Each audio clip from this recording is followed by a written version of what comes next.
And President Trump is vowing to expand his crime crackdown to more Democrat-led cities. In a rare Oval Office event with FBI Director Kash Patel, Trump said San Francisco is another target on his list.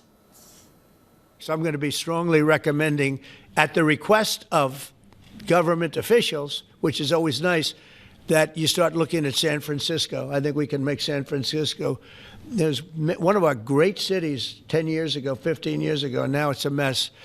And we have great support in San Francisco. The president also says his administration is going to save Chicago.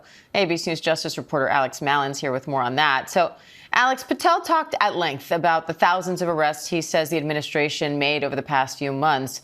What impact is this crackdown having on crime?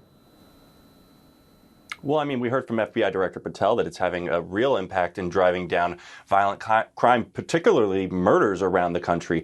In this news conference in the Oval Office, Patel announced that this 3-month operation called Operation Summer Heat, that federal and local officials seized 8,700, or they arrested 8,700 violent criminals, 2,200 firearms were seized, 421 kilograms of fentanyl. Now, this is a continuation of what we've seen in terms of a drop in violent crime that took place in the latter years of the Biden administration. We saw dramatic drops in violent crime, and it was, a typical thing that we would see during the Biden administration, that numbers like this, operations like this would be announced, but that would typically take place in the Justice Department, where I'm at now. What was extraordinary about this news conference yesterday was FBI Director Patel being joined by Attorney General Pam Bondi and Deputy Attorney General Todd Blanche in the Oval Office to tout these numbers, all of them, repeating over and over again these same arrest numbers, gun seizure numbers, but it was all sort of very much a political message being delivered from the White House. Typically, what we've seen historically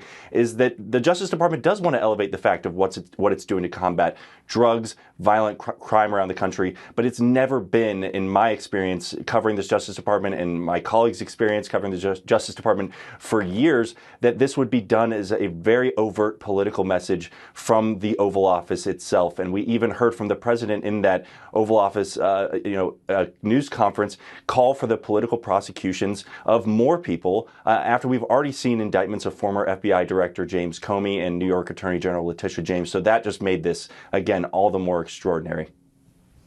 The administration has faced legal challenges over sending in the National Guard to some of these cities. What's the latest there, and what are you watching for as the president vows to expand his crackdown? Well, obviously, I think given the remarks by the president in that Oval Office news conference where he said that they were looking at going to San Francisco next, we'll be looking very closely as to whether that is going to be announced. We've seen historically in the recent weeks from this administration that they announce these deployments often on the weekends.